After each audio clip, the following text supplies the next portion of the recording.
This week we go merrily down the stream in survival sim The Flame in the Flood. There's another new Witcher 3 expansion on the way, and we chat to developer CD Projekt RED about the lead up to that. And Jonny Robot fine-tunes his turn-based strategy skills with Thea, The Awakening. This is Player Attack.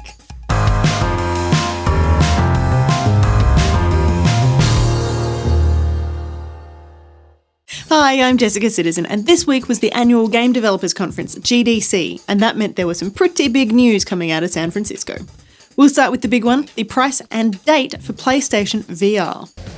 After the announcement that both Oculus Rift and Valve VR would be somewhat out of the financial reach of many gamers, we were expecting Sony to complete the expensive trifecta, particularly given the obnoxiously high launch price of both the PlayStation 3 and PlayStation 4, so we were thrilled when Andrew House made the announcement that the new hardware will cost just $550 Australian when it launches in October.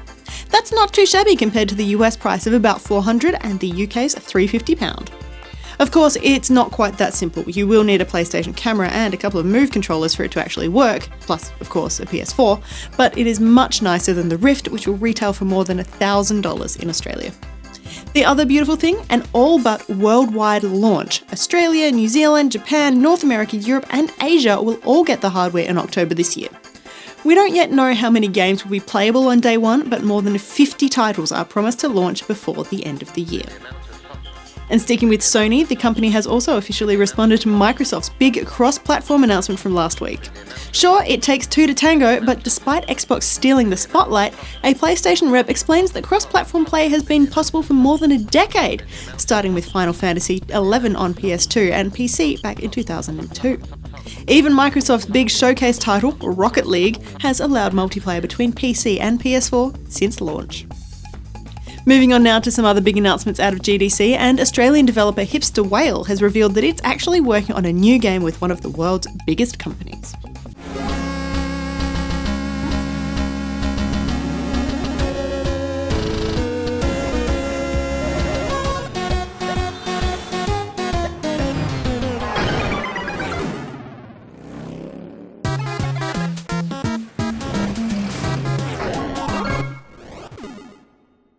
The creatively titled Disney Crossy Road is headed to mobile devices real soon now, an 8-bit endless adventure starring more than 100 favourite characters from both Disney and Pixar across 9 different worlds.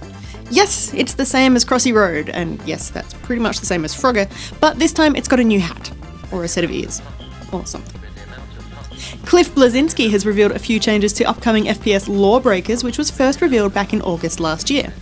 Realising that his new company Boss Key was about to launch a colourful multiplayer shooter into a market that's already saturated with colourful multiplayer shooters, something had to change. The new look Lawbreakers is a little darker and embraces a more mature feel, but that's not all that's different. The game was originally meant to be another title in Nexon's free-to-play library, but after spending some serious time with the project, Bleszinski says that it was no longer the right fit. Instead, Lawbreakers will be a timed Steam exclusive, and it will have a price tag attached, which we're told won't be quite as much as a premium bricks and mortar release. And in not entirely unrelated news, Gears of War 4 is shaping up to be something pretty nifty, but new Microsoft studio The Coalition isn't going it alone. It was revealed this week that Splash Damage, the studio behind Return to Castle Wolfenstein, Wolfenstein Enemy Territory, Brink and Dirty Bomb, hasn't given up on the Gears of War franchise despite finishing work on the recent Ultimate Edition.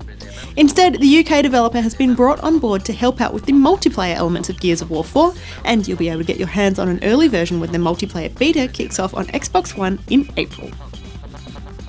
GDC is also home to the Game Developers Choice Awards as well as the Independent Games Festival, and this year indie title Her Story took home a whole stack of statues from both ceremonies.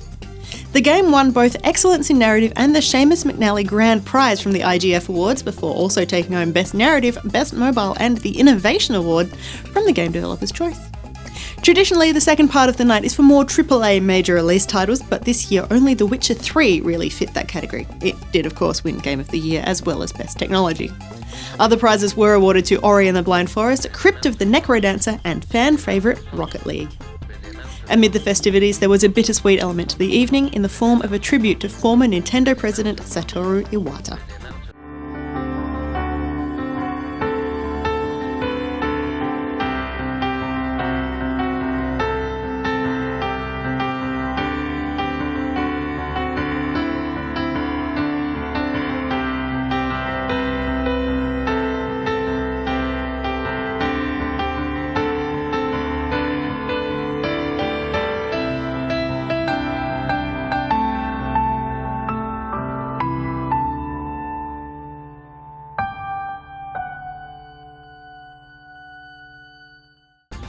life goes on. Guess who has created the most popular social networking app in Japan?